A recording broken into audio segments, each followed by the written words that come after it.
20 letih čakanja bodo obnovili cesto skozi Velike Brusnice. Nagradili najbolj inovativna podjetja. Brežiška občina gradi kanalizacijo v Ločah.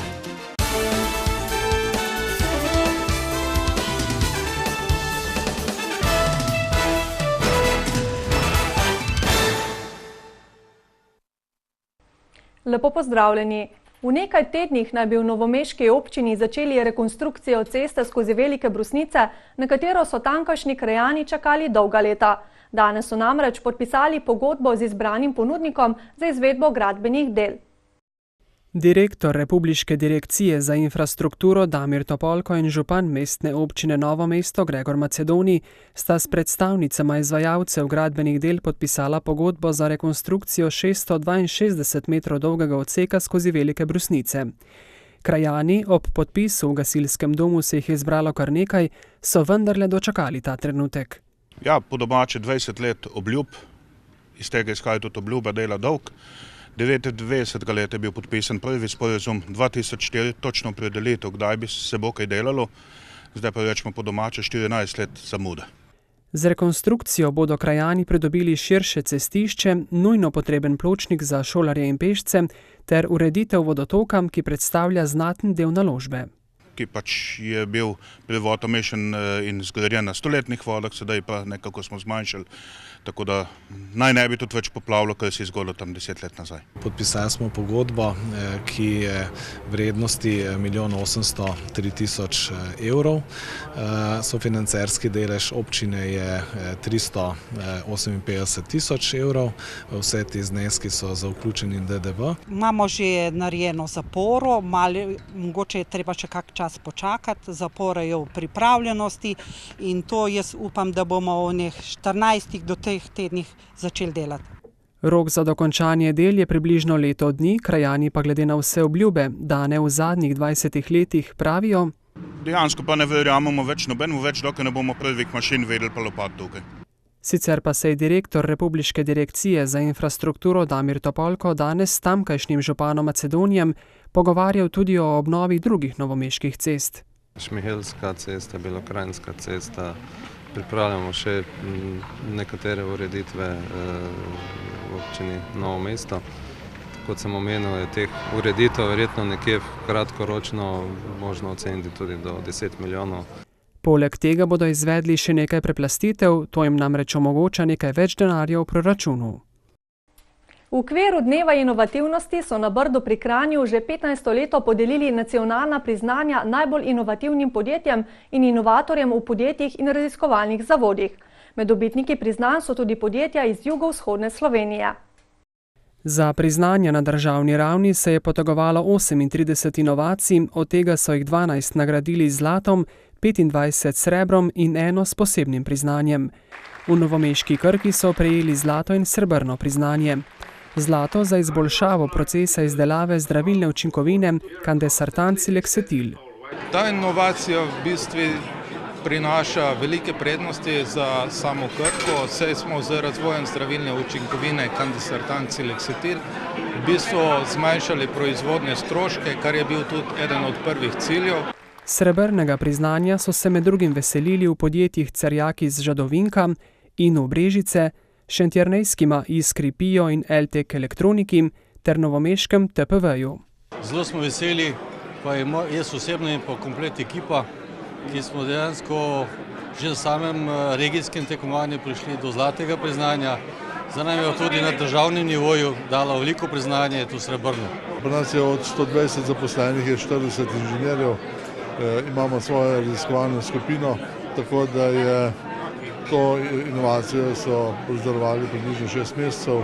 Naša inovacija predvsem namenjena uporabnikom kmetijske mehanizacije, namenjena pa je zato, da jim olajša delo, torej da pohitri celoten postopek priprave stroja, delo s strojem. Ta naša inovacija spada v inovacijo internet stvari, vsaka zadeva ima delček elektronike, ki komunicira s človekom, s telefonom in tako naprej.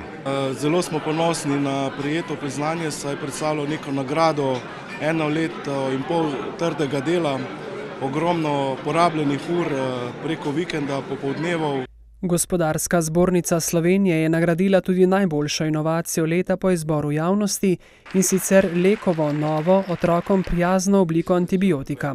Posebno priznanje za mlado podjetje pa je prejelo podjetje Knez David Individual iz Zagorja ob Savi za elastično vezalko z rinčico. Občina Brežice je začela novo naložbo v kanalizacijsko omrežje. Gradijo namreč kanalizacijo za Loče, ovrednoteno na 600 tisoč evrov. Dela bodo zaključena spomladi prihodnje leto, ko bo dobilo vseh 61 objektov v vasi možnost priključka na fekalno omrežje. Urejanje kanalizacijskega omrežja pomeni zmanjšanje možnosti onesnaževanja vodotokov, zaščito podtalnice in izboljšanje kakovosti bivanja prebivalcev. Gre pravič za 1800 metrov skoraj sekundarnega voda in pa 800 primarnega in pa črpališče, s tem pa bomo seveda opremili komunalno, predvsem vas Loče. S komunalnim opremljanjem bodo letos nadaljevali še v Gabarju in v Brežicah na Bizeljski cesti. Kjer se tudi za posebno metodo oblačijo predvsem cevi, tako da bo občina Brežice v letošnjem letu imela kar nekaj investicij, ki se financirajo iz taks za obremenjevanje okolja in ki bojo pripomogli k bolj čistemu okolju. Javni kanalizacijski sistem bodo zaradi ekonomike gradnje lahko dobila le večja strnjena naselja. Začeli bi z drugo leto z Krško vasjo, potem pa treba še narediti v Cerklah, Hrastju in pa še kar nekaj drugega, tako da bomo imeli še kar precej investicij v prihodnosti za kanalizacijo. Občina vsako leto namenja tudi sredstva za sofinanciranje malih hišnih čistilnih naprav, vendar občani ne kažejo zadostnega zanimanja, tako da rezerviran namenski denar na letni ravni ni porabljen. Razlog je v podaljšanju roka po evropski direktivi za ureditev pretočnih greznic. Ko se bo moratorij iztekal, obstaja verjetnost po tako velikem zanimanju za ta denar, da občina naenkrat ne bo zmogla zadostiti vsem potrebam, pravi župan. V številnih krajih so včeraj obeležili Svetovni dan turizma, ki je letos potekal pod naslovom Trajnostni turizem – orodje za razvoj. Svetovna turistična organizacija pa ga je pospremila z geslom Potuj, uživaj, spoštuj. Praznovanju so se pridružili tudi v Črnomlju, kjer so ves dan potekale različne brezplačne aktivnosti, namenjene vsem generacijam. Pripravili so več dogodkov in odprli več razstav. V Primožičevi hiši pa so predstavili delo turističnega krožka, ki že 25 let deluje na črnomaljski osnovni šoli Mirana Jarca. Želimo odkriti in pač našemu mestu dati en pečat, da tudi mladi razmišljamo in v njem najdemo marsikaj zanimivega. Učenci, ki se z veseljem vključujejo v turistični krožek, so že velikokrat dokazali, da imajo veliko idej, kako v Črnomelj privabiti čim več turistov. Vsako leto pripravimo projekt, s katerim se predstavimo na tekmovanjih Turizmu pomaga lastna glava in do zdaj smo se, mislim, da že 12krat udeležili teh tekmovanj in številna zlata priznanja od tam prinesli, na kar smo ponosni. Tudi letos so prejeli zlato priznanje za njihov projekt Dobro za oba, turista in psa. Letošnja ideja je bila, da bi v mesto dobili čim več turistov, ki imajo pse, tako da bi za njih pripravili zanimiv program ogleda in bivanja pri Vražjem kamnu, ker je tudi kinološko društvo ima svoj sedež in poligon. V minulih letih pa so v projekte strnili številne ideje. Med drugim, kako pripraviti jurjevanje na drugačen način in lan uporabiti v druge namene. Kako s cicibanom pritegniti otroke v Župančičevo hišo v Vinici, škratom Prestkom pa v muzej v Črnomlju. Tokrat je škrat Prestko nagovoril zbrane na zaključni prireditvi in jih povabil na njihovo razstavo, kjer je črnomaljsko staro mestno jedro predstavil malo drugače, tudi s Kamišibajem. Vedno nekaj hočemo dodati, neko dodano vrednost k tistemu, kar je že odkrito. Pa belokranjski turistični akterji prisluhnejo njihovim inovativnim idejam? No, njihovo delo vsekakor spremljamo vsakoletno, konkretno nismo še izdelali v bistvu nekega načrta oziroma da bi njihove projekte spravili v realnost kot integralne turistične produkte, se pa o tem pogovarjamo. Predvsem pa si prizadevajo, tako Jevšček, da bi v Belo krajino privabili čim več turistov tudi izven poletne turistične sezone. Le še nekaj dni in uradno se bo začelo novo študijsko leto. Nove študente bodo sprejeli tudi na Višji strokovni šoli Grm Novo mesto, na kateri so pripravili kar nekaj novosti. Po prvem pisnem roku, rezultate drugega še čakajo, bo, kot kaže, na Višji strokovni šoli Grm še nekaj več študentov kot preteklo leto. Tradicionalno je največ zanimanja na študijskem programu, ki se najbolj intenzivno povezuje s kmetijstvom, to je upravljanje podeželja in krajine. Pričakujemo bistveno boljši vpis na študijskem programu gostinstvo in turizem, tudi zaradi kar lepega števila tujih študentov, ki so pokazali interes za študij pri nas.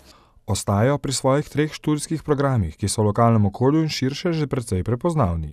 Letošnje študijsko leto pa prinaša s seboj tudi kar nekaj novosti. Iz leta v leto resnično krepimo kakovost in pa izvedben kurikul, to pomeni število dogodkov, vključevanje zunanjih predavateljev, strokovnih ekskurzij, naravovarstvenih taborov. Skratka, to krepimo iz leta v leto, tudi letos imamo kar smele načrte v tem smislu. V študijskem letu, ki se ravnokar izteka, so krepko povečali intenziteto udeležbe študentov na tekmovanjih, na katerih so že dosegli zavidljive rezultate. Najbolj ponosni pa so na to, da odgovarjajo potrebam lokalnega gospodarstva in turizma. Morda je še največje vprašanje, kako za svojo kariero nadalje razvijajo študenti oziroma diplomanti naravovarstva. Študenti gostinstva in turizma in upravljanja podeželja in krajine pa absolutno so. To izkazuje tudi anketa, torej mi vodimo tudi evidenco zaposljivosti z našimi diplomanti. Še vedno pa je možen vpis na izredni študij na številne druge izobraževalne programe. V novomeški mestni hiši so se pred današnjo popoldansko sejo občinskega sveta žalno sejo spomnili na prejšnji teden preminulega nekdanjega župana mestne občine Novo mesto Alojzija Muhiča. Žalne seje so se poleg predstavnikov občinskega sveta in družbenega življenja udeležili tudi Muhičevi najožji družinski člani. Govornik je bil častni občan Novega mesta Milče Komelj, ki je Muhiča, sicer očeta 4 otrok, označil kot pristnega dolenca, ki je v sebi nosil dobrotljivost. Bil je ljubečen stvaren, njegova beseda pa je bila tehtna. Da je bil tak, sem prepričan, ker je govoril s človekom iz globinske prijaznosti, ki je ni mogoče ponarediti. In tudi sicer je veljal za preudarnega, toplega in nekonfliktnega človeka, ki je bil široko priljubljen. Županskega poslanstva ni jemal kot privilegij, temveč kot možnost za uresničitev potreb občanov na različnih področjih, je poudaril Komelj. V dosežke njegovih mandatov med letoma 2006 in 2014, ki jih je izpostavil, so bili centralna čistilna naprava in kanalizacijski sistemi v vaseh okrog Novega mesta. Prizadeva si je zboljšavo vodovodnega omrežja za čistejšo pitno vodo, za urejanje odlagališč odpadkov, urejalo mestne vpadnice in obnavljal cestne odseke, skrbel za izboljšanje otroškega varstva in obnovo šol in njegovem času je bilo v okviru Evropske prestolnice kulture prenovljeno gledališče in to na Podbevška. Kot javna osebnost na vidnih in pomembnih funkcijah je za sabo pustil sledi, ki so zaznamovali podjetja in organizacije, ki jih je vodil, zaznamoval je naše občane in našo občino. Na žalni seji je Klavdija Kotar prebrala tudi žalni pismi iz pobratenih mest Torunja in Bihača. Številne Novomeščane je včeraj šokiralo sekanje drevoreda na glavnem trgu v sklopu celovite prenove starega mestnega jedra. Odstranitev dreves pa tudi spomenikov sta bili v načrtu, a kljub temu je podiranje dreves naletelo na nemalo jeznih kritik, predvsem na družbenih omrežjih. Nekateri so v spomin na padlo drevje celo prižigali sveče. Kot sporočajo z mestne občine, naj bi drevesa nadomestili z novimi. Hvala za pozornost, preživite lep večer in nasvidenje spet jutri.